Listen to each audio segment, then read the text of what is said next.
யாவருக்கும் ஆண்டவராகிய இயேசுவின் நாமத்திலே என்னுடைய வாழ்த்துக்களை தெரிவிக்கிறேன். The manifestation of God, தேவனுடைய வெளிப்பாடு என்று சொல்லும்போது தேவன் எப்படி அவர் வெளிப்பட்டார் அப்படி என்கிறதை வேதாகமத்தில் நாம் படிக்க ஆரம்பிப்போம் என்றால் ஆதியாகமத்திலிருந்து வெளிப்படுத்தின விசேஷம் வரையிலும் படிக்க வேண்டும். இந்த தேவனுடைய பல வகையான இந்த வெளிப்படுத்தல்கள், வெளிப்படுதல் அப்படின்னு சொல்லும்போது உதாரணமாக the book of Exodus chapter 3, யாத்திராகமம் 3ஆம் அதிகாரம் 2வது வசனம். அங்கே கர்த்தருடைய தூதனானவர் ஒரு முட்செடியின் நடுவிலிருந்து உண்டான அக்கினி ஜுவாலையிலே நின்று அவனுக்கு தரிசனமானார். அக்கினியில் தன்னை வெளிப்படுத்தினார். ஆகையினால தான் இன்றைக்கு நிறைய ஜனங்கள் என்ன செய்கிறார்கள் என்றால் அக்கினியை என்ன செய்கிறார்கள், தெய்வமாக வணங்குகிறார்கள். Fire is not the God. அதாவது அக்கினி தெய்வம் அல்ல. நெருப்பை பார்த்து அல்லாவிட்டால் ஒளியை பார்த்து ஜனங்கள் என்ன செய்கிறார்கள், அவர்கள் வணங்குகிறதை பார்க்கிறோம். வசனத்தின்படி நாம் பார்க்கும் பொழுது அக்கினியில் அவர் வெளிப்பட்டார். எசேக்கியேல் 1ஆம் அதிகாரத்தில் வாசித்து பாருங்கள், 1:4. இதோ வடக்கே இருந்து புசல் காற்றும் பெரிய மேகமும் அத்தோடை கலந்த அக்கினியும் வரக்கண்டேன். அதை சுற்றிலும் பிரகாசமும் அதன் நடுவில் அக்கினிக்குள்ளிருந்து விளங்கிய சொகுசாவின் நிறம் உண்டாயிருந்தது. சொகுசாவின் நிறம் அது என்ன அப்படி என்று பார்க்கும்போது தமிழ்நாட்டில் ஒரு குறிப்பிட்ட இடத்துல பல கிலோமீட்டர்களிலே ஒரு பெரிய பாலைவனம் இருக்கிறது. அது முற்காலத்திலே தண்ணீரால் அழிக்கப்பட்டிருக்கலாம் என்று சொல்கிறார்கள். அதுக்குள்ளே ஒரு குகை இருக்கிறது. அந்த குகைக்குள்ளாலே போகும்போது 2 பக்கத்திலேயும் மின்னுகிற மிளிர்கிறதான ஒளி கொடுக்கக்கூடியதான மரம் போன்ற காரியங்கள் எங்க பார்க்க முடியும். அது என்னவென்று சொன்னால் மரம் அவ்விதமாக மாறி இருக்கிறதாம். வெகு காலத்துக்கு முன்பதாக தண்ணீரில் அடிக்கப்பட்டு அவைகள் படிமானங்களாக படிந்து அதை தொட்டு பார்க்கும் பொழுது கல் போல உறுதியாக இருக்கிறது. ஆனால் அது மரம், அதனுடைய தன்மை, அதனுடைய வடிவம் எல்லாமே மரம். பெரிய மரங்கள் கீழே விழுந்தால் எப்படி கிடக்கும் அதே போல அவைகள் மிளிர்கிறது. பொன் போல, நெருப்பு மிளிர்கிறது போல, ஒளிர்தல் மிளிர்தல் என்கிற வார்த்தை தான் இது சரியாக சொல்ல முடியும். அந்த விதமான ஒரு மிளிர்கிறதான ஒரு காட்சி, மின்னுகிற ஒரு காட்சி, அதைத்தான் சொகுசாவின் நிறம் என்று சொல்லியிருக்கிறது. சொகுசாவின் நிறம் அது அதன் நடுவில் அக்கினிக்குள்ளிருந்து, அப்ப அக்கினிக்குள்ள இருந்து இது எங்கே அப்படி என்று பார்த்தால் எசேக்கியேல் தீர்க்கதரிசியின் புஸ்தகத்திலே 1ஆம் அதிகாரத்தில் 26வது வசனத்தை வாசித்து பாருங்கள். The book of Ezekiel, the same book, Ezekiel chapter 1 verse 26, 26. தலைகளுக்கு மேலுள்ள எவைகளின் தலைகளுக்கு மேலுள்ள என்று அடுத்த கேள்வி கேட்க வேண்டும். வேத புத்தகத்தை படிக்கிற சமயத்தில் கேள்வி கேட்டு நாம் என்ன செய்யணும், படிக்கணும். அவைகளுக்கு அப்படின்னு சொன்னோன்னு அப்படி கீழே படித்து கொண்டே போவோம். அவைகளுக்கு என்று சொன்னால் எவைகளுக்கு என்று அடுத்த ஒரு கேள்வி நமக்கு வர வேண்டும். எவைகளுக்கு மேலே சொல்லப்பட்ட எவைகளுக்கு எசேக்கியேல் புஸ்தகத்தை படிச்சிருப்பீங்களா? ஆனால் படித்திருப்பீர்கள் என்றால் உடனே அதுவும் பதில் சொல்ல முடியுமா என்றால் அதுவும் தெரியாது. நன்றாக படித்திருந்தா தெரியும். என்ன சொல்றீங்க? சொல்றது எனக்கு கேட்கல. அதாவது இங்கே மேல கேரூபீன்கள் 5வது வசனத்தில் இருந்து நீங்க கீழே பார்க்கிறதான 4 ஜீவன்கள் என்று சொல்லப்பட்டிருக்கிறது. இந்த 4 ஜீவன்கள் என்ன? அவைகளின் சாயல் மனுஷ சாயலுக்கு ஒப்பாயிருந்தது. எசேக்கியேல் 10:20 1:5 விளக்கத்தை 10:20 படிக்கிறீர்கள். வாசித்து பாருங்க. இது நான் கேபார் நதி அண்டையிலே இஸ்ரவேலின் தேவனுக்கு கீழே இருக்க கண்ட அந்த ஜீவன் தானே. இஸ்ரவேலின் தேவனுக்கு கீழே இருக்க கண்ட அந்த ஜீவன் தானே. அவைகள் கேருபீன்கள் என்று அறிந்து கொண்டேன். அப்போ கேருபீன்கள். அதே நேரத்தில் நீங்கள் ஏசாயா 6ஆம் அதிகாரத்தில் படிக்கும் பொழுது தேவாலயத்தில் வஸ்திர தொங்கல் அங்கே வஸ்திர தொங்கலால் நிறைந்திருக்க கண்டேன் என்று ஏசாயா கண் காண்கிறான். அவன் தேவனுடைய அந்த பிரசன்னத்தை உணர்கிறான். தேவனை என் கண்கள் கண்டதே என்று சொல்லி அவன் பயப்படுகிறதை பார்க்கிறோம், ஆச்சரியப்படுகிறதை பார்க்கிறோம். ஆச்சரியம், பயம் எல்லாம் அவனுக்கு உண்டாயிற்று. அங்கே 2 செட்டைகளால் பறந்து 2 செட்டைகள் 6 செட்டைகள் 6 செட்டைகளோடு கூட அங்கே பறந்து முகத்தை மூடிக்கொண்டு கால்களை மூடிக்கொண்டு 2 செட்டை பறந்தன என்று சொல்லப்பட்டிருக்கிறவர்கள் சேராபீன்கள். வித்தியாசத்தை நாங்கள் புரிந்து கொள்ள, சேராபீன்கள் கேருபீன்கள் ரெண்டும் வேறு வேறு இனங்கள். இவைகளெல்லாம் தேவனுடைய சேனைகள். தேவனுடைய சேனைகளிலே ஒன்று சேராபீன்கள், இன்னொன்று கேருபீன்கள். கோடி கோடியா இருக்கிறது. ஆகவே தான் ஏசாயா தீர்க்கதரிசி அங்கே அவன் சொல்லும் பொழுது சேனைகளின் அதாவது அவர்கள் என்னப்படி தொழுது கொண்டார்கள் அந்த கேருபீன்கள். சேனைகளின் கர்த்தர் பரிசுத்தர், சேனைகளின் கர்த்தர் பரிசுத்தர் என்று சொல்லி அந்த சேனைகள் என்பது சேராபீன்களும் கேருபீன்களுடைய, குறிப்பாக சேராபீன்கள் என்பது மிகாவேல் தலைமையாய் கொண்ட ஒரு பெரிய யுத்த படை, பெரிய ஒரு சேனை. ஒரு சேராபீன்லேருந்து ஒருவன் வந்து 180,000 பேரையா அவ்வளவு பேர் என்ன செய்தானாம், கொன்று குவித்தான். ஒருவன் போதும், ஒரு தூதன் போதும். ஆண்டவர் எவ்வளவு பெரியவர் பாருங்க. ஒரு தூதனை கொண்டு சுமார் 2 லட்சம் பேரை கொஞ்ச நேரத்திலேயே கொன்று குவிக்க முடிந்தது என்று சொன்னால் தேவன் எவ்வளவு பெரியவர் என்று யோசித்து பாருங்கள். இவ்வளவு சேராபீன்கள் கேருபீன்களுக்கெல்லாம் மேலாக இருக்கிற தேவன்.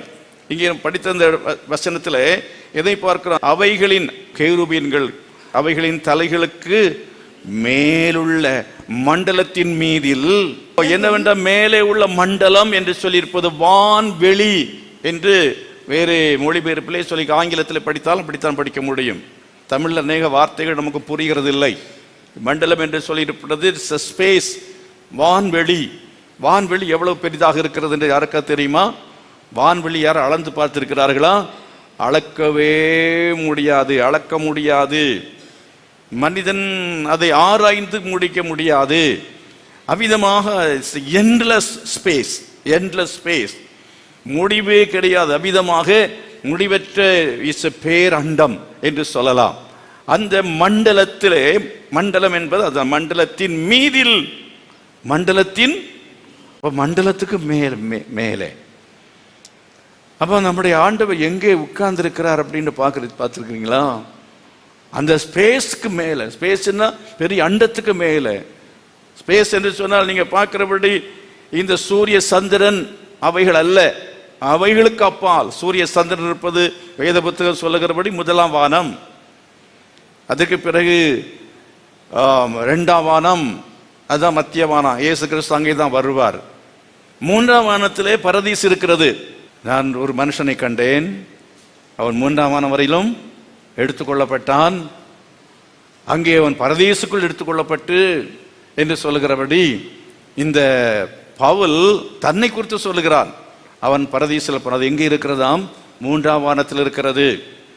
ஆகினாலே இந்த 3ஆம் வானத்தில் பரதீசு இருக்கிறது என்றால் பரதீசு தேவனுடைய பிள்ளைகள் இளைப்பார்கிற இடம். மரித்து போன பிற்பாடு நாம் தேவனுடைய பிள்ளைகளாய் மரிப்போம் என்றால், ரட்சிக்கப்பட்டவர்களாய் மரிப்போம் என்றால், நாம் எப்பொழுது மரிக்கிறோமோ மரிக்கும் பொழுது நம்மை தேவ தூதர்கள், சேனைகளின் கர்த்தர் பரிசுத்தர், இந்த சேனைகளிலே ஒரு குரூப் என்ன செய்வார், ஒரு கூட்டம். உடனே அவர்கள் என்ன செய்வார்கள்? யார் பரிசுத்தவான்கள் எல்லாம் எங்கெங்க மரணம் அடைகிறார்களோ அவர்களை அழைத்து கொண்டு போவதற்கு அவர்கள் அந்த கூட்டம் அங்கே வந்து நிற்கும். அவளை என்ன செய்வார்கள்? அழைத்து கொண்டு போவார்கள். கரங்களை வைத்து கர்த்தரை மகிமைப்படுத்தும். அந்த சேனைகளுக்கு வேலை இருக்கிறதா இல்லையா? தொழுது கொள்ளுகிற வேலை இருக்கிற அவரை பரிசுத்தர் பரிசுத்தர் என்று ஒரு கூட்டம் பாட்டு பாடுவார்கள், துதிப்பார்கள், ஆராதிப்பார்கள், நிறைய காரியங்களை அவர்கள் செய்வார்கள். தகவல்களை கொண்டு போய் சேர்க்கிறதான தூதர்கள் கேருபீன்கள். ஏறுகிறவளும் இறங்குறவளுமாய் இருந்தாலும் சொல்ல இருக்கிறதே விதமாய் இங்கிருந்து ஏறுகிறவர்களுடைய ஜபத்தை கொண்டு போகிற தூதர்கள் உண்டு. உங்களுக்கு பதில் கொண்டு வருகிற தூதர்கள் உண்டு. கரங்களை வைத்து கர்த்தரை மகிமைப்படுத்துவோமா? ஹல்லேலூயா. எவ்விதமாய் இந்த வானாதி வானங்கள், அதுக்கு பிறகு மூன்றாம் வானத்துக்கு பிறகு மேலே இருப்பது என்ன என்று 7 வானங்கள் வேத புத்தகத்திலே சொல்லப்பட்டிருக்கிறது இன்னும் பார்க்கும் பொழுது.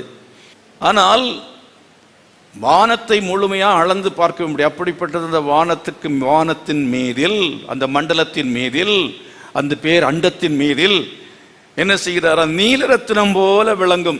இப்ப படிங்க. நீலரத்தினம் போல விளங்கும் ஒரு சிங்காசனத்தின் சாயலும், அந்த சிங்காசனத்தின் சாயலின் மேல் மனுஷ சாயலுக்கு ஒத்த ஒரு சாயலும் இருந்தது என்று சொல்லி இருக்கிறது. எவ்வளவு பெரியது என்று அங்க சொல்ல முடியாது. பார்க்கும் பொழுது அவனுக்கு அப்படி தெரிகிறது. அப்படியே அது என்ன செய்கிறது? அந்த பக்கம் பார்க்கிற சமயத்தில் அவனுடைய ஒரு சிங்காசனத்தினுடைய பகுதியை பார்க்கிறான். அதுக்கு பிறகு அப்படியே அவன் மூவ் பண்ணி எப்படி அவன் பார்க்கிறான்னு எனக்கு தெரியவில்லை. அவன் அதை கண்டான். அப்படி ஒரு பெரிய சிங்காசனம். இந்த நீல ரத்னம் என்பது இவைகள் எல்லாமே என்னவென்று சொன்னால் அவருடைய குணாதிசயங்களை பற்றி சொல்கிறதான காரியங்கள். அக்கினி, நீலரத்னம், பல காரியங்கள் உண்டு. ஆகவே நம்முடைய தேவன் இவ்வளவு மகா பெரிய தேவன். சாலமோன் தேவாலயத்தை பிரதிஷ்டை பண்ணும்போது வானம் பூமி கொள்ள முடியாத பெரிய தேவன் என்று சொல்கிறார். வானமும் பூமி உம்மை கொள்ள முடியாது, உமக்கு எப்படி நான் பெரிய ஆலயத்தை கட்ட முடியும் என்று கேட்கிறான். அவருடைய ஆலயத்துக்குள்ளாலே அவரை நாம் என்ன செய்ய முடியாது? பூட்டி வைக்க முடியாது. அவர் ஆலயத்துக்குள் உட்கார்ந்து இருக்கிற கடவுள் அல்ல. ஆலயத்திலிருந்து அவர் வெளிப்படுவார். ஆமென். His manifestation would be from the temple of God. தேவனுடைய அந்த ஆலயத்திலிருந்து, சபையிலிருந்து, தேவ சபையிலே தேவன் என்ன செய்திருக்கிறார்? எழுந்தருளி இருக்கிறார் என்று வேதத்தில் சொல்லப்பட்டிருக்கிறது. சங்கீத புஸ்தகத்தில் படிக்கிறோம். சபை ஆலயத்துக்குள்ள சில ஆட்கள் வந்து என்ன செய்வாங்கன்னு சொன்னா, ஏதாவது சாமி படம் இருக்கிறதா, சிலை இருக்கிறதா என்று பார்த்து தேடி பார்த்து வணங்குவதற்காக வருகிறவர்களை சிலர் உண்டு. கடந்த வாரத்தில் ஒரு சகோதரி அப்படி வந்தார்கள். வந்து கேட்டாங்க, ஒரு சிலுவை கூட வைக்கக்கூடாதா நாங்கள் பார்த்து கும்பிடுறதுக்கு அப்படின்னு. அப்போ அவருடைய அடையாளம் அப்படின்று நிறைய காரியங்களை நான் தியானித்தேன். அடையாளம் அப்படிங்கிறது அந்த தேவ பிள்ளைகளுக்கு அடையாளம், கிறிஸ்துவுக்கு அடையாளம், தேவனுக்கு அடையாளம், ஊழியருக்கு அடையாளம் என்று வேத புத்தகத்தில் நிறைய சொல்லி இருக்கிறது. அடையாளம், எந்த அடையாளம்? சிலுவை ரூபத்தில் இயேசு இருக்கிறார, சிலுவை வணங்க முடியுமா? மரியாதை வணங்க முடியுமா? மாம்சத்தில் வெளிப்பட்ட ஒரு உருவத்தை வணங்க முடியுமா? இவைகளெல்லாம் அவர் வெளிப்படு அப்படின்றால் அக்கினி என்ன செய்ய வேண்டும்? அக்கினியை வளர்த்து என்ன செய்யணும்? வணங்கணும். வணங்குகிறார்களா இல்லையா? எங்கே திருமண வீடுகளிலே இல்லை பிரதிஷ்டை பண்ணப்படுகிற வீடுகளிலே அக்கினியை வளர்த்து என்ன செய்கிறார்கள்? அதை அவர்கள் வணங்குகிறதை நம்ம பார்க்கிறோம். அக்கினி தெய்வம் அல்ல. குறிப்பாய் சொல்லுவது தேவன். அவர் அக்கினியை வெளிப்பட்டார், மாம்சத்திலே வெளிப்பட்டார். ஆமென். ஆகவே அவர் மாம்சத்தில் வெளிப்பட்டபடினாலே எப்படி அக்கினிக்குள்ள இருந்து அந்த ஒரு கொஞ்சம் இடத்துல ஒரு முச்செடியிலே அக்கினிக்குள்ள இருந்து என்ன செய்தாரா? வெளிப்பட்டாராம். அப்ப அவர் வெளிப்படுவதற்கு எவ்வளவு சிறிய இடமும் போதும். சத்தமா கர்த்தரை மகிமைப்படுத்துவோம். அக்கினியிலிருந்து வெளிப்பட்டவர், முச்செடிக்குள்ள இருந்து வெளிப்பட்டவர், அந்த ஆலயத்துக்குள்ள இருந்து வெளிப்படுகிறவர், தேவ சபையிலிருந்து வெளிப்படுகிறவர். அவர் இன்னும் அவர் வெளிப்படக்கூடிய ஒரு இடம் இருக்கிறது. நானும் நீங்க தான். நமக்குள்ளிருந்து அவர் வெளிப்படுகிறார். நமக்குள்ளிருந்து அவர் என்ன செய்கிறார்? வெளிப்படுகிறார். ஒவ்வொருவருக்குள்ளேயும் இருந்து எப்படி அவர் வெளிப்பட முடியும்? இந்த கேள்வியை ஒரு சிறுமி கேட்டாலாம் ஒரு பெரிய போதகர் இடத்துல. அந்த பெரிய போதகர் சொன்னாராம், எனக்கு 2 நாள் நேர கால அவகாசம் கொடு, நான் யோசித்து சொல்லுகிறேன் என்று சொல்லிவிட்டு யோசித்து பார்த்தார். இந்த அம்மா சின்ன பொண்ணுக்கு எப்படி பதில் கொடுக்கிறதுக்கு? எல்லாருக்குள்ள இயேசு இருக்கிறார்னா எப்படி? ஒரு கடவுள் தானே, அவர் எப்படி எல்லாருக்குள்ள இருக்க முடியும் அப்படி என்று இந்த கேள்வியை கேட்ட பொழுது 2 நாள் பொறுத்து அவர் பதில் கொடுத்தாராம். அவருக்கு ஒரு நல்ல ஆன்சர் கிடைச்சது. சில கேள்விகள் இப்போ சின்ன பிள்ளைங்க ரொம்ப ஷார்ப்பாக கேட்குறாங்க. அந்த சிறுமி கேட்ட பொழுது நான் பிறகு சொல்கிறேன்னு சொல்லி அவர் வந்து சொன்னாராம். அவருக்கு ஒரு பதில் கிடைத்தது. உங்கள் வீட்டில் கிணறு இருக்கிறதா அப்படின்னு சொல்லி கேட்டாராம் அவர். ஆமாம், எங்கள் வீட்டில் கிணறு இருக்கிறது, ரொம்ப பெரிய கிணறு, ஆழமாக இருக்கும். தண்ணி இருக்கிறதா? ஆமாம், தண்ணி இருக்கிறது. ராத்திரியிலே பௌர்ணமி சமயத்தில் நீ போய் அந்த கிணத்துல பார்த்திருக்கிறாயா? ஆமாம், பார்த்திருக்கிறேன். அங்கே உள்ள என்ன தெரியும்? சந்திரன் தெரியும். அடுத்த வீட்டில் கிணத்துல போய் பார்த்தா இங்கே என்ன தெரியும்? சந்திரன் தெரியும். அதுக்கு அடுத்த வீட்டில் உலகமெல்லாம் போய் பார்த்தா கிணத்துக்குள்ள என்ன தெரியும்? சந்திரன் தெரியும். தண்ணி இருந்தால் கிணத்துக்குள்ள சந்திரன் தெரியும். ஆமென், அல்லேலூயா.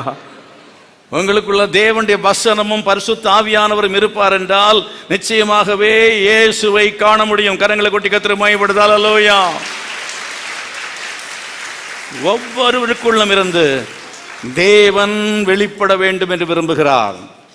அவர் வறண்ட கிணறா இருப்பீங்கன்னா, உங்களுக்குள்ள ரட்சிப்பின் ஊற்று இல்லை என்றால், பரிசுத்தாவியின் அபிஷேகம் என்கிற ஊற்று உங்களுக்குள்ள இல்லை என்றால், வேத வசனத்தினுடைய அந்த ஒரு ஊற்று உங்களுக்குள்ளே ரெவலேஷன் இல்லை என்று சொன்னால், இயேசுவை ஒருவரும் உங்களுக்குள்ளே காண முடியாது.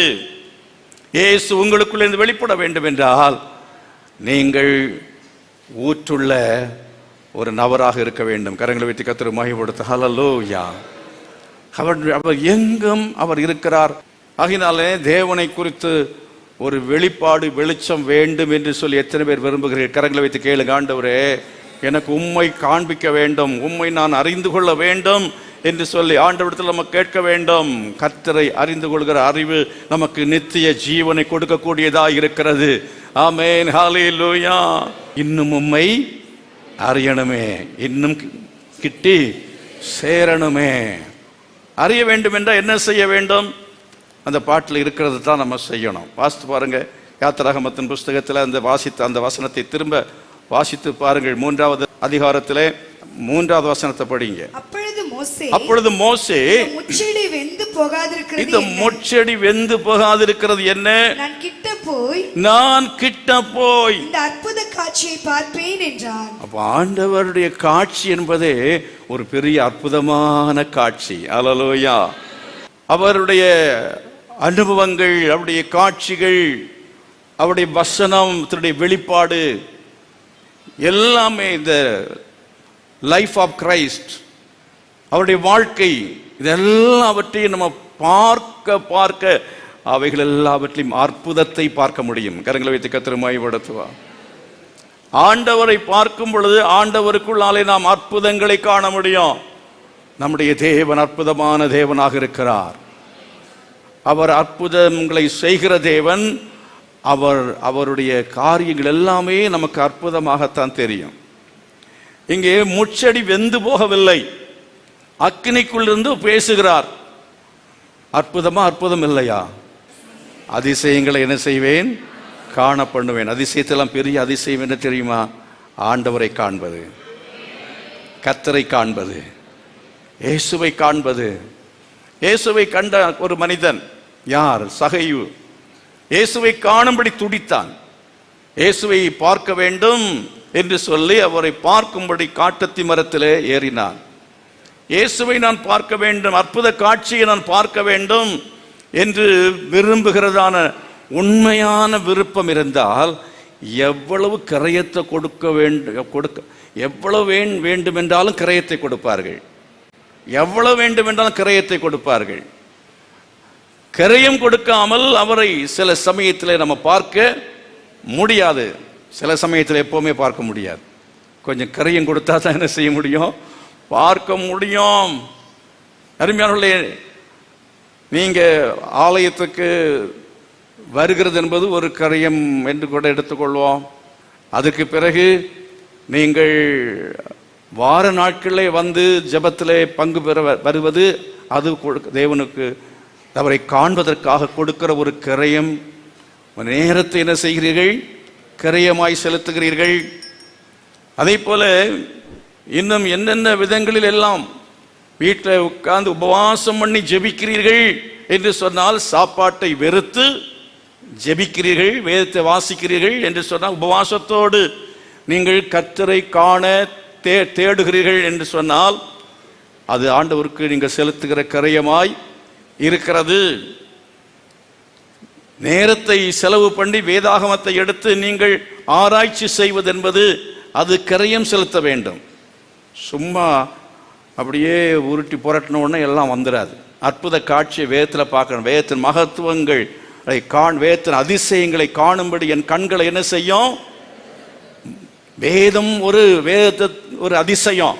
இந்த வேதத்தின் 66 புஸ்தகங்களையும் அற்புத காட்சிகள் உண்டு. அல்லேலூயா, அற்புத காட்சிகள் உண்டு. என்ன அற்புத காட்சி? அக்கினிக்குள்ள இருந்து அவர் பேசினது போல, முட்செடிக்குள் இருந்து அவர் பேசினது போல, இந்த பரிசுத்த வேதாகமத்துக்குள்ளே இருந்தும் ஆண்டவர் என்ன செய்வார்? நம்மோடு கூட பேசுகிறவராக இருக்கிறார். ஹல்லேலூயா. அவருடைய சத்தத்தை நாம கேட்க முடியும். அவ்விதமான இந்த வேத புத்தகத்தை இருந்து கர்த்தர் வெளிப்பட வேண்டும் என்றால், நாம் அவருடைய காட்சியை பார்க்க வேண்டும் என்றால், அவருடைய சத்தத்தை கேட்க வேண்டும் என்றால், நாம் செய்ய வேண்டியது என்ன? நாம் என்ன செய்ய வேண்டும்? இந்த வசனம் என்ன சொல்கிறது? அப்பொழுது மோசே, இந்த முட்செடி வெந்து போகாதிருக்கிறது என்ன? நான் கிட்ட போய், you must come nearer and nearer. கிட்ட வாங்க. ஆலயத்துக்கு வர சமயத்து எவ்வளவு கிட்ட வர்றீங்களோ அற்புத காட்சியை பார்க்க முடியும். நீங்கள் தேவனுடைய வார்த்தையை கேட்க முடியும். தேவனுடைய வசனத்தை நீங்கள் புரிந்து கொள்ள முடியும். பின்னால் உட்கார்ந்து அப்படியே கேட்கிறவங்களுக்கும் பின்னால் உட்கார்ந்து கேட்கிறவங்களுக்கும் வித்தியாசம் உண்டு. நீங்கள் ஒரு நாள் முன்னால் உட்கார்ந்து கேட்டு பாருங்க, அதுக்கு பிறகு ஒரு நாளும் பின்னால் உட்காரவே மாட்டீங்க. அதே போல வேத புத்தகத்தை நீங்கள் தூரமாய் பார்க்க கூடாது. தூரத்திலிருந்து அந்த காட்சியவன் பார்க்காமல் அவன் கிட்ட போய் பார்த்தது போல வேதாகமத்தை நீங்க கொஞ்சம் என்ன செய்யணும்? கிட்ட போய் பார்க்கணும். கிட்டத்தானே பார்க்குறேன், நான் தூரத்தில் பார்க்குறேன். சில ஆட்கள் வீட்டில் தூரத்தில் வைத்திருக்கிறார்கள். ஞாயிற்றுக்கிழமை ஒரு வேளை கையில் எடுத்துக்கொண்டு வருவார்கள். அநேகர் அதை கூட ஞாயிற்றுக்கிழமை கூட மறந்து விடுகிறார்கள். நீ என் வேதத்தை மறந்தாய், ஆகையால் நான் உன் பிள்ளைகளை என்ன செய்வேன்? மறந்து விடுவேன். ஓசியா தீர்க்கதரிசியின் புஸ்தகத்தில் சொல்லியிருக்கிறது. நான் மறந்து விடுவேன் என்றல்ல, கர்த்தர் மறந்து விடுவேன் என்று சொல்லுகிறார் என்று உங்களுக்கு சொல்லுகிறேன். ஆகவே கர்த்தருடைய வேதத்தை நாம் மறவாமல் இருப்போம் என்றால், கர்த்தர் நம்முடைய சந்ததியை அவர் ஆசீர்வதிப்பார். கரங்களை வைத்து கர்த்தரை மகிமைப்படுத்துவோமா? ஹல்லேலூயா. ஞாயிற்றுக்கிழமை தான் வேத புத்தகத்தை கையில் எடுத்து கொண்டு போனதில்லை இதுவரையிலையும். அப்படி என்கிறவர்கள் அடுத்த வாரத்திலிருந்து கையில வேத புத்தகத்தை எடுத்துக்கொண்டு வந்து பாருங்கள், அற்புத காட்சியை பார்ப்பீர்கள். கொஞ்சம் வார்த்தை கிடைக்கும், கொஞ்சம் வெளிச்சம் கிடைக்கும், கொஞ்சம் வெளிப்பாடு கிடைக்கும். கையில பைபிள் வந்து விட்டாலே ஆண்டவர் உங்களை கொஞ்சம் ஆசீர்வதிக்க துவங்கி விடுவார். ஆமென். இந்த வேத புத்தகத்தை தினந்தோறும் கையில் எடுத்தால் உங்கள் குடும்பம் ஆசீர்வதிக்கப்படும், நீங்கள் ஆசீர்வதிக்கப்படுவீர்கள். ஹல்லேலூயா. இது ஒரு அற்புதமான புஸ்தகமாக இருக்கிறது, ஆச்சரியமான ஒரு புஸ்தகமாக இருக்கிறது. அப்படினாலே இதை நீங்கள் கையில் எடுக்க வேண்டும், தினந்தோறும் கையில் எடுக்க வேண்டும். அப்புறம் டெய்லி கையில் எடுத்து ஒரு முத்தம் கொடுத்துட்டு வச்சிடக்கூடாது. என்ன செய்ய வேண்டும்? ஒரு வசனத்தை முதல்ல படிங்க, இன்னும் கொஞ்சம் கிட்ட ஒரு வசனம். அதுதான் நான் படித்துக் கொண்டிருக்கிறேன் பாஸ்டர். எங்கே? கேலண்டர்ல படித்துக் கொண்டிருக்கிறேன். கேலண்டர்ல படியுங்கள். பைபிள்ல எடுத்து ஒரு வசனத்தை படிங்க முதல்ல, அடுத்தது 2 வசனத்தை படியுங்க, ஒரு அதிகாரத்தை முழுமையாய் படியுங்கள். தினந்தோறும் சொல்லுகிறேன், தினந்தோறும் ஒரு அதிகாரத்தை படியுங்கள். அதன் பின்பு 3 அதிகாரத்தை படித்து பாருங்கள். காலையில் எனக்கு டிஃபன் கிடைக்க லேட் ஆகும். ஏன் தெரியுமா? அவங்க காலையில் உட்காந்து இந்த பைபிளை படிச்சுட்டே உட்கார்ந்துருப்பாங்க. இந்த ஒரு குறிப்பிட்ட அதிகாரம் படிக்கிறதுக்குன்ட்டு இருக்கிறது, அதை படித்து முடிக்காமல் எனக்கு சாப்பாடு இல்லைங்க. சில வீடுகள் என்னன்னா, அந்த விதமாய் ஜெபம் பண்ணாமல் வேதத்தை படிக்காமல் பிள்ளைகளுக்கு என்ன கொடுப்பதில்லை? பிள்ளைகள் பைபிள் படிக்காமல் அவளுக்கு என்ன கொடுப்பதில்லை? சாப்பாடு போடுவதில்லை. இந்த விதத்தில் நீங்கள் ஒரு அதிகாரம், அப்புறம் 4 அதிகாரம், சில 1 மணி நேரம் படிக்க வேண்டியது இருக்கும். அதுக்கு பிறகு இன்னும் கொஞ்சம் கிட்ட போகிறதா இருந்தால் என்ன செய்ய வேண்டும்? ஒரு அதிகாரத்தை படிக்கும் பொழுது நிறுத்தி நிறுத்தி நிறுத்தி நிறுத்தி, இங்கே நம்ம படித்தோம் பாருங்கள், இவைகள் என்றால் எது, அவைகள் என்றால் என்ன, ஆகையால் என்றால் அர்த்தம் என்ன, இதுக்கு முன்னாலே பின்னாலே எல்லாம் போய் ஆராய்ந்து பார்க்க வேண்டும். வாசிப்பது, தியானிப்பது, ஆராய்ந்து பார்ப்பது என்கிற இந்த விதமாக நாம் கிட்ட கிட்ட கிட்ட கிட்ட போக வேண்டும். கரங்களை வைத்து கர்த்தரை மகிமைப்படுத்துவோம். வேத புத்தகத்திற்கு நீங்கள் பக்கமாய் எவ்வளவு போகிறீர்களோ அவ்வளவு பக்கமாய் போக போக போக கர்த்தர் உங்களுக்கு அதிகமாய் வெளிப்படுவார். அப்படி வெளிச்சம் நமக்கு அதிகமாக கிடைக்கும். வெளிச்சம் மட்டும் இல்லைங்க, வனாந்திரத்தில் ஆடு மேய்க்கிறவனுக்கு அங்கே அந்த நாள் ரொம்ப குளிராக இருந்தது என்றால், இருந்திருக்குமோ என்னோ தெரியவில்லை, அவன் பக்கத்தில் போகும்போது அவன் குளிரும் மாறிவிட்டது. அல்லேலூயா. கரங்களை கொட்டி கர்த்தரை மகிமைப்படுத்தால் அல்லேலூயா. வேதத்தின் அருகிலே நீ கடந்து வரும் பொழுது, ஜெபத்திலே நீ கர்த்தரை தேடுவதற்காக அருகாமையிலே கடந்து வர ஆலயத்துக்கும் பக்கமாய் கடந்து வர உன்னுடைய வாழ்க்கை இருக்கிறதான குளிர்ந்த அனுபவங்கள் மாறி போக மறுபடியும் கரங்களை கொட்டி கர்த்தரை மகிமைப்படுத்தினால் அல்லேலூயா. ஒரு அனலுள்ள ஜீவியத்தை பெற்றுக்கொள்ளும்படி கர்த்தர் கிருபை செய்வார். எத்தனை பேர் தூரமாய் நீங்கள் நிற்கிறீர்களோ அந்த அளவு உங்கள் வாழ்க்கை என்ன செய்யும்? அது குளிர்ந்து போனதாக இருக்கும், அனலற்றதாக இருக்கும், வெளிச்சம் கொண்டினதாக இருக்கும், வெளிப்பாடு இல்லாமல் இருக்கும். அருமையார்களே, இது தேவனுடைய வெளிப்பாடு, த மேனிஃபெஸ்டேஷன் ஆஃப் காட் அப்படிங்கிறத பற்றி சொல்லிக் கொண்டிருக்கிறேன். தேவன் அவர் அக்கினியில் வெளிப்பட்டார், மாம்சத்தில் வெளிப்பட்டார். எப்படி வெளிப்படுகிறார் என்பதல்ல, நாம் எவ்விதமாய் அவரை அணுகுகிறோம், நாம் எவ்விதமாய் அவரை காண்கிறோம் என்பதுதான் மிக முக்கியம். அந்த அற்புத காட்சி அவன் கண்டான். அற்புத காட்சியை கண்டு அவன் அதை குறித்து அங்கே எப்படி என்று அவனுக்கு விளங்க சொல்வதற்கு அப்பொழுது ஒன்றும் அவனுக்கு தெரியவில்லை, சொல்லவில்லை.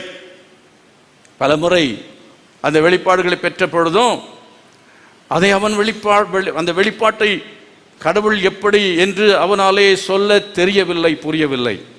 ஆனால் வெளிப்படுத்தின விசேஷத்தில் யோவான் என்ன செய்கிறார் என்றால் அதை இன்னும் அதிகமாக எழுதுகிறதை பார்க்கிறோம்.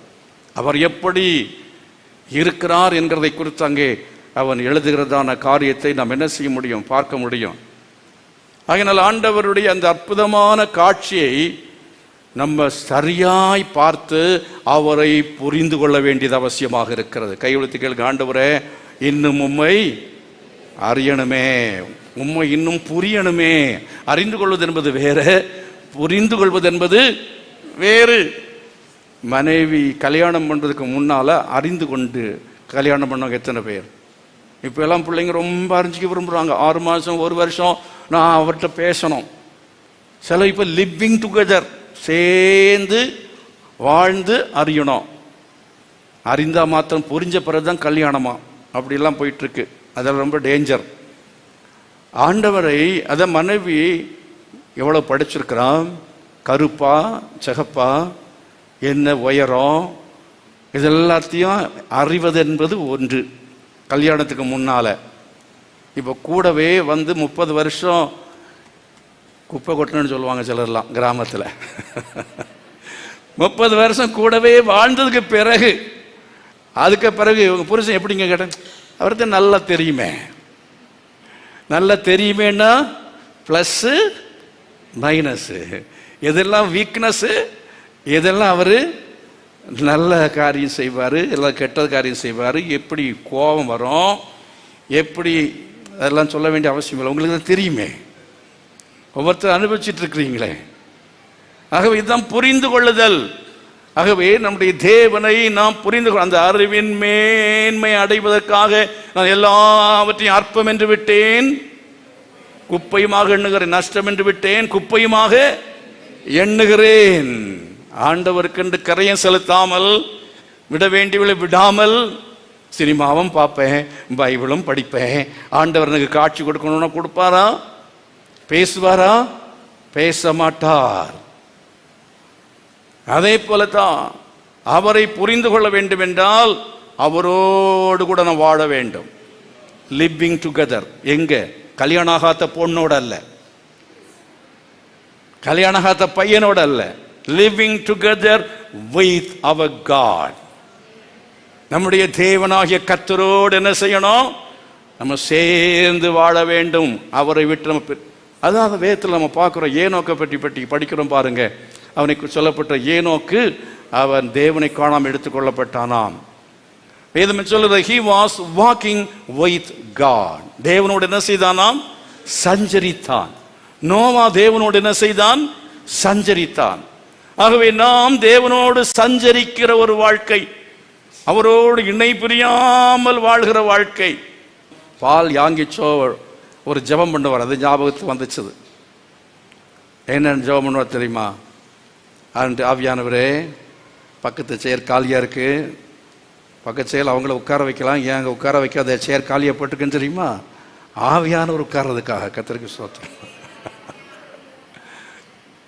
அவர் ஜெபம் பண்ணுவாராம், ஆவியானவரே என் பக்கத்தில் 2 சேர் போட்டிருப்பாங்களாம், அந்த சேர் ஆவியானவர் என் கூட இருப்பீராக. பெட்ரூம் போனாலும் ஆவியானவரே என் கூட வருவீராக. ஒரு வீடு சந்திக்க போனாலும் ஆவியானவரே என் கூட வருவீராக. நீர் முன்னால போகணும்ப்பா, நான் பின்னால வர்றேன். உங்களுடைய சமூகம் எனக்கு முன்னே செல்லாவிட்டால் எங்களை என்ன செய்யாதிரும்? அனுப்பாதிரும். ஆகவே தேவனுடைய சமூகம் பிரிந்த உடனே எது நிமித்தமாக? சர்வலோகத்தின் பாவம் அவர் மேல் விழுந்தது. அந்த மாதிரி அவர் குற்றம் சுமந்தார். அவர் குற்றவாளியெல்லாம் மற்றவருடைய குற்றத்தை அவர் ஏற்றுக்கொண்டது நிமித்தமாய் அங்கே அலறுகிறார். என் தேவனே, என் தேவனே, ஏன் என்னை கைவிட்டீர் என்று அலறுகிறதை பார்க்கிறோம். பிரியமானவர்களே, தேவனுடைய பிரசன்னம் நம்மை விட்டு விலகுவது என்பது நாம் கைவிடப்படுகிற ஒரு அனுபவம். அவை கர்த்தர் நம்ம ஒரு இமைப்பொழுது கூட கைவிடாமல் நம்மோடு கூட இருப்பாராக. ஒரு நிமிஷம் நம்ம கைவிட்டாலும் உடனே நம்முடைய உள்ளம் பதறும். இப்படி யாருக்கா பதறுகிறதா? சில சமயத்தில் அப்படி பதறும். ஒரு இன்செக்யூரிட்டி வரும், ஒரு பாதுகாப்பற்ற ஒரு உணர்வு வரும், ஒரு பயம் வரும், ஒரு திகில் வரும், ஒரு காரிருள் மூடும். உடனே கேட்கணும், ஆண்டவரே என்ன தப்பு பண்ணேன்? எங்க போனீர் ஆண்டவரே? ஏன் மறைந்திருக்கிறீர்? ஏன் தூரமாய் இருக்கிறீர் என்று நம்ம கேட்க வேண்டும். அவர் தூரமாய் போகிறவர், நாம் தூரமாய் போவதற்கு எது காரணமாய் இருந்தது என்று சொல்லி நாம் அதை கண்டுபிடித்து கர்த்தருடைய சமூகத்தில் முழங்கால் படி போட்டு நாம் என்ன செய்ய வேண்டும்? உற்று பார்க்க வேண்டியது அவசியமாய் இருக்கிறது. கரங்களை வைத்து கர்த்தரை மகிமைப்படுத்துவோம். 2வது வசனத்தில் பாருங்கள். அப்பொழுது கர்த்தருக்கு தரிசனமானார். அப்பொழுது அவன் உற்று பார்த்தான் என்று சொல்லி இருக்கிறது. உற்று பார்த்தான். ஆகையினால நாம் என்ன செய்ய வேண்டும் என்று சொன்னால், நாம் உற்று பார்க்க வேண்டியது அவசியமாக இருக்கிறது. கரங்களை வைத்து கர்த்தரை மகிமைப்படுத்துவோம். ஹல்லேலூயா. எத்தனை பேர் உற்று பார்க்க விரும்புறீங்க? ஆண்டவருடைய சமூகத்தை விட்டு கொஞ்சம் விலகும் பொழுது என்ன செய்யணும்? உற்று பார்க்க வேண்டும். எதை பார்க்க வேண்டும்? 3 காரியங்கள் நாம் செய்யணும் வாழ்க்கையில். விசுவாசிகள் தெரிந்து கொள்ள, ஒன்று என்ன செய்யணும்னா உற்று பார்க்க வேண்டும். என்ன செய்யணும்? உற்று பார்க்கணும். இங்க உற்று பார்த்தான் என்று சொல்லும் பொழுது நான் யோசித்து பார்க்கிற வேளையில், யாரை உற்று பார்த்தான்? தேவனை உற்று பார்த்தான். வெளிப்பட்டவர். நம்ம பார்க்கும் பொழுது, சாதாரணமாய் மக்கள் பார்க்கும் பொழுது, யூதர்கள் என்று பார்க்கும் பொழுது, மாம்சத்தில் வெளிப்பட்ட இயேசு கிறிஸ்துவை இப்படி பார்த்தார்களா? இப்படி பார்த்தார்களா? அவர் அடிமையின் ரூபம் எடுத்து மனுஷ சாயலாயிருந்தார். தாழ்மையின் ரூபத்தில் இருந்தபடினாலே அவரை இப்படித்தான் பார்க்க முடிந்தது. ஆகவே தான் இயேசு கிறிஸ்து தேவன் இந்த உலகத்திலே பிறந்த பொழுது தன்னை வெளிப்படுத்தின சமயத்திலே அவர் தாழ்மையின் ரூபத்திலே தன்னை வெளிப்படுத்துகிறார். ஆமென், அல்லேலூயா. அநேக சமயத்தில் ஆண்டவர் நம்ம கீழே உட்கார்ந்துட்டு நம்ம மேலே பார்த்து கேட்கிறார், கீழே இருந்து பேசுறார். என்ன ஆண்டவரே கீழே உட்கார்ந்து பேசுறீன்னு கேட்டால் அவர் நம்மகிட்ட அவர் என்ன செய்யறார்? நம்ம உற்று பார்த்து நம்ம அவரை பார்க்கிற சமயத்தில் அவரை நாம் எப்படி பார்க்கிறோம் என்றால், he needs our help. எனக்கு உதவி செய்யும் அப்படின்னு கேட்கிற ஒரு தேவனை பார்க்கிறோம். எனக்கு உதவி தேவை என்று கேட்கிற ஒரு தேவனை பார்க்கிறோம். அப்போஸ்தலர் நடபடிகளின் புத்தகம் 3ஆம் அதிகாரத்தில் உற்று பார்த்தார்கள். யார் உற்று பார்த்தது? பேதுருவும் யோவானும். யோவான் சுவிசேஷம் 3ஆம் அதிகாரம் அந்த அற்புதத்தை பற்றி நிறைய பேர் பிரசங்கம் பண்ணுவார்கள். அடிக்கடி பேசப்படுற வார்த்தை. வாசிங்க. பேதுரும் யோவானும் அவனை பேதுரும் யோவானும் அவனை உற்று பார்த்து, he was a lame. அவன் ஒரு சப்பானியா இருந்தான், பிறவியிலே சப்பானியா இருந்தான். யார்? அங்கே வாசலுக்கு வெளியே, அலங்கார வாசலுக்கு வெளியே ஒருவன் உட்கார்ந்திருக்க. எந்த அலங்கார வாசல்? தேவாலயத்தின் வாசலுக்கு வெளியே உட்கார்ந்திருக்கிற ஒரு மனுஷனை பார்க்கிறோம். அதெல்லாம் விளக்குனா நிறைய பேசலாம். சப்பானின்னா என்ன, அலங்கார வாசல்னு சொன்னா என்ன, அப்படி நிறைய பேசலாம். அப்ப வெளியே உட்கார்ந்திருக்கிற அவனை, அவன் பிச்சை கேட்கிறவன், பிச்சை கேட்டு கொண்டிருந்தான். தேவை உள்ளவன், பண தேவை, சாப்பாட்டுக்கு கூட வசதி இல்லாமல் இருக்கிற ஒரு மனிதன். அப்படிப்பட்டவன். he was dependent on others. மற்றவர்களை அவன் சார்ந்து ஜீவிக்கிறவன். அதே ஒரு நிலையில இருந்து கொண்டுதான் ஆண்டவர் என்ன செய்கிறார் என்றால், தேவாலயத்தின் வாசல்ல சில சமயத்தில் சப்பானி ரூபத்தில் ஆண்டவரும் இருப்பார். சொல்ற உங்களுக்கு புரியலையா? சப்பானி ரூபத்தில் ஆண்டவரும் இருப்பார். ஆலயத்தை கட்டணுப்பா. கொஞ்ச நேரம் பின்காலத்தில் இந்த தேசத்தில் மக்களெல்லாம் வந்து ஆராதிக்கணும்னு விரும்புகிறேன். அதுக்காக பின்னாலையும் அந்த சைட்லலாம் இடத்த போட்டு வச்சிருக்கேன். அதுக்கு நீ ஏதாகிலும் செய்ய மாட்டாயா என்று சொல்லி நம்மை நோக்கி பார்க்கிறார். நோக்கி பார்க்கிறார் என்று சொன்னால், கீழே இருக்கிறவன் மேலே பார்ப்பது நோக்கி பார்த்தல், மேலே இருக்கிறவன் கீழே பார்ப்பது உற்று பார்த்தல். புரிஞ்சா புரியலையா? சப்பானி கீழே இருந்து கொண்டு அவர்களை நோக்கி பார்த்தான். வசனத்தை இருக்கா இல்லையா பாருங்க. அவன் அவர்களை எங்களை நோக்கி பார் என்றான். அவன் நோக்கி பார்த்தான். நோக்கி பார்ப்பது கீழே இருந்து மேலே நோக்கி பார்க்கிறான். ஆண்டவர் நம்மை நோக்கி பார்க்கிறார். மோசே அவர்களை என்ன செய்கிறான்? உற்று பார்க்கிறான். அருமையானவர்களே, ஆண்டவர் எதுக்காக நம்மை நோக்கி பார்க்கிறார்? இங்கே எதற்காக நோக்கி பார்த்தா தெரியுமா? எகிப்திலே என் ஜனங்கள் அடிமைத்தனத்துக்குள் இருக்கிறார்கள். என் ஜனங்கள் அடிமைத்தனத்துக்குள் இருக்கிற அவர்களை விடுதலை ஆக்குவதற்காக நான் ஒருவனை தேடுகிறேன். நீ வந்து என்ன செய்ய வேண்டும்? எகிப்தில் இருக்கிற ஜனங்களை விடுவிக்க வேண்டும். உன் உதவி எனக்கு தேவை என்று சொல்லி ஆண்டவர் அவனை நோக்கி பார்த்தார். எங்கே எழுதியிருக்கிற? சும்மாலாம் சொல்லாதுக்கு பாஸ்டர் நீங்க அப்படின்னு சொல்றீங்களா? அந்த அதிகாரத்தில் பின்னே அந்த அதிகாரம், அடுத்த அதிகாரங்களை வாசித்து பாருங்கள். ஆண்டவர் அவனோடு கூட என்ன பேசுகிறார்? பேசுவது இதுதான், என் ஜனங்களை விடுவிக்கும்படி நான் உன்னை எகிப்துக்கு அனுப்புவேன், வா என்று சொன்னார். பெரிய ஒரு டிஸ்கஷன் நடக்கிறது. ஒரு பெரிய ஒரு டிஸ்கஷன். ஆண்டவரோடு விவாதம் பண்ணுகிறான், ஆண்டவரோடு ஆர்கியூமெண்ட் பண்ணுகிறான். கடைசியில அவன் கர்த்தருடைய வேலைக்கென்று, ஆண்டவருடைய சித்தத்துக்கென்று, அவருடைய தேவைக்கென்று, தேவையை உணர்ந்தவனாய் தன்னை அவன் ஒப்பு கொடுத்தான். கரங்களை வைத்து கர்த்தரை மகிமைப்படுத்துவான். நல்ல கவனி. ஆண்டவர் முதல்ல எதிர்பார்க்கிறது உங்கள் உடையவைகளை அல்ல. அவர் சப்பானியை போன்று பிச்சைக்காரன். he is not a beggar. அவர் பிச்சைக்காரனாக ஆலயத்தின் வெளியே நின்றவர் பிச்சை கேட்கவில்லை, அவர் உரிமையோடு கேட்கிறார். முதல்ல கீழே உட்கார்ந்தான் கேட்பார். அக்கினைக்குள்ள இருந்து கேட்கிறாரு. முதல்ல கீழே இருந்து கேட்பாரு. அதுக்கு பிறகு என்ன செய்வார் தெரியுமா? இவன் ரொம்ப ஆர்கியூமெண்ட் பண்ண உடனே வசனம் என்ன சொல்கிறது? அப்பொழுது கர்த்தர் மோசே மேல் கோபம் உண்டவராகி அவர் கோபமடைந்தார். அப்படின்னு அர்த்தம் என்ன? இதுவரை கீழே உட்கார்ந்து இவன் விட்டு பார்த்தா, அவர் நோக்கி பார்த்தார். இப்ப அவரை எழும்பிட்டாருங்க. இப்ப என்ன செஞ்சுட்டாரு? கோபம் வந்துட்டு அப்புறம் எழும்ப தானே.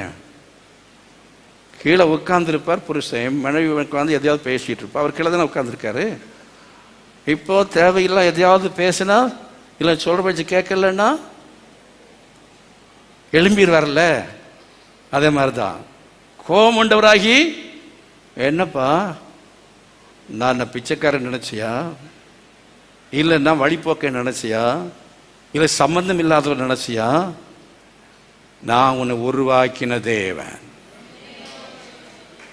உன்னை எதற்காக உருவாக்கினேன்? என்னால் நீ நன்மை பெறும்படிக்கு உன்னை உருவாக்கவில்லை, உன்னால் நான் பயனடைய வேண்டும், அதுக்காக தான் உன்னை படைத்திருக்கிறேன். ஆண்டவர் சொல்லும் பொழுது வேதத்தில் அப்படித்தான் சொல்கிறார். நம்மை குறித்து சொல்லும் பொழுது, நீங்கள் களிமண், நான் குயவன், எனக்கு ஏற்ற பாத்திரமாய் உங்களை வனையும்படி நான் உங்களை தெரிந்து கொண்டேன். நீங்கள் என் கைக்குள் அடங்கியிருந்து நீங்கள் ஒப்பு கொடுக்கவில்லை என்று சொன்னால் நான் உடைத்து போட்டு வேறு பாத்திரத்தை உண்டாக்குவேன் என்று சொன்னார். கரங்களை வைத்து கர்த்தரை மகிமைப்படுத்தால் அல்லேலூயா. 1000 மோசைகள் கிடைக்கும், ஆனால் தேவனுடைய கையிலே ஒரு பாத்திரமாய் பயன்படுவது என்பது போல சிலாக்கியம் வேறு ஒன்றுமே கிடையாது. கரங்களை வைத்து கர்த்தரை மகிமைப்படுத்துவார்.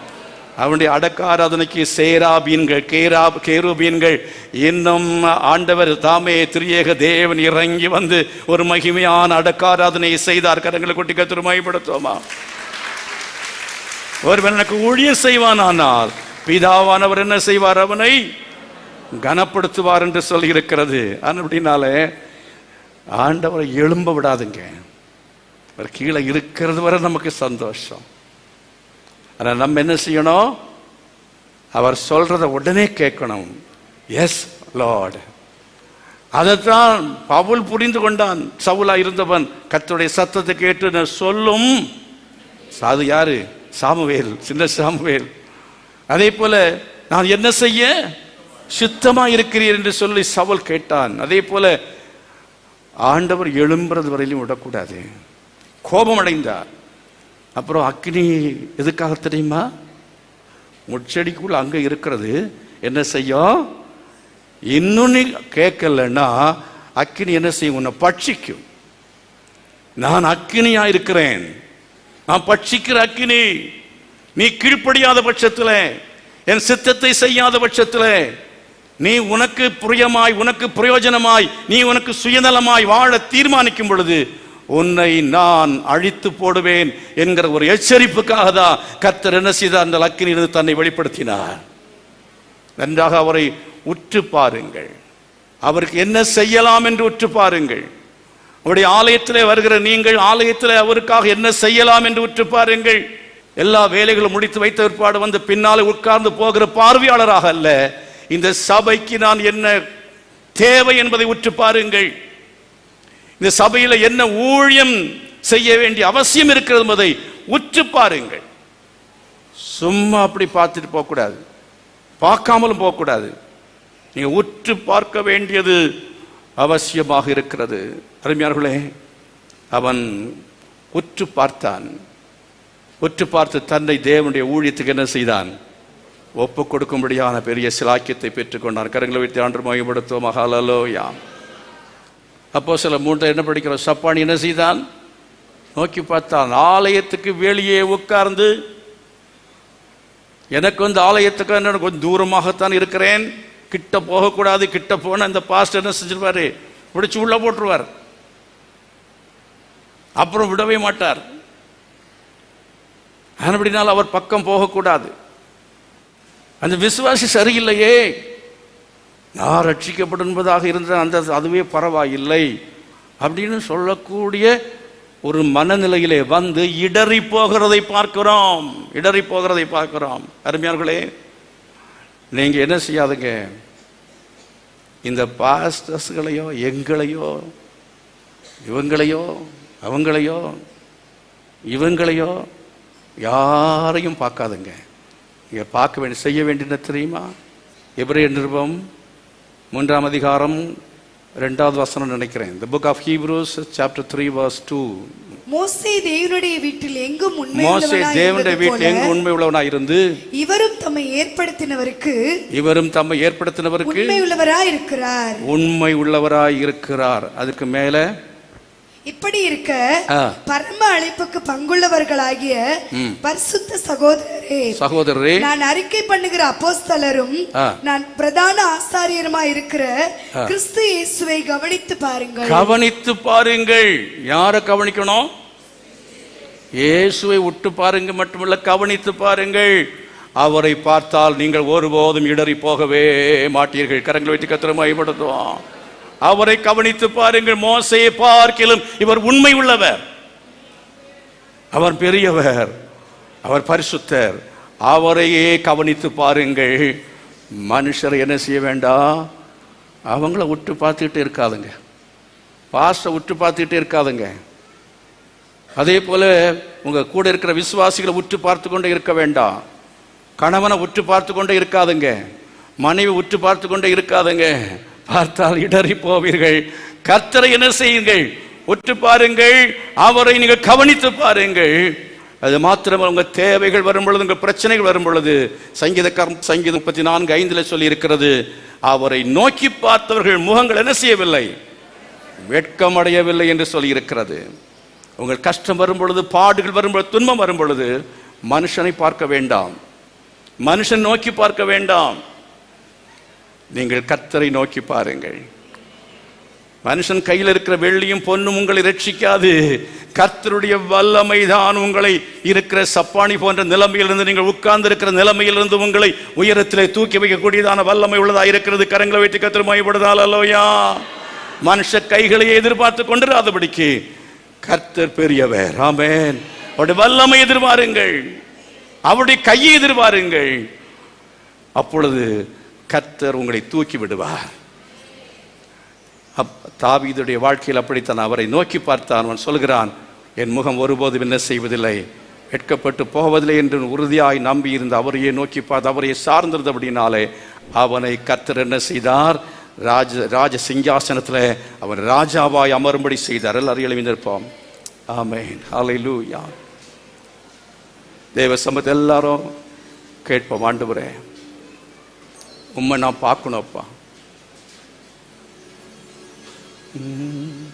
இன்னும் உம்மை அறியணுமே, இன்னும் உம்மை அறியணுமே, இன்னும் கிட்டி சேரணுமே, இன்னும் கிட்டி சேரணுமே. பிரசன்னம் பிரசன்னம் தேவ பிரசன்னம், பிரசன்னம் பிரசன்னம் தேவ பிரசன்னம். கரம் பிடித்த நாயகரே, கரம் பிடித்த நாயகரே, கைவிடாத தூயவரே, கைவிடாத தூயவரே. பிரசன்னம் பிரசன்னம் தேவ பிரசன்னம்,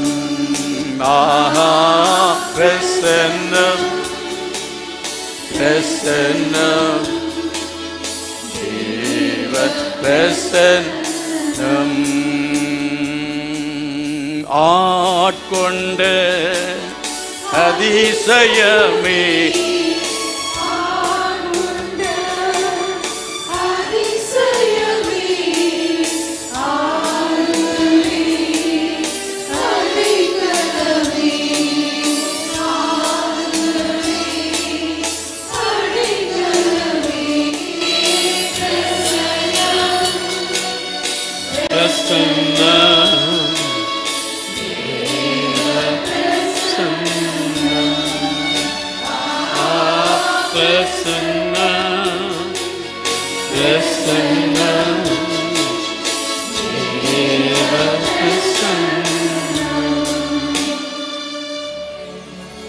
ஆண்டவர் இந்த நாளிலே நம்மோடு கூட பேசினார்.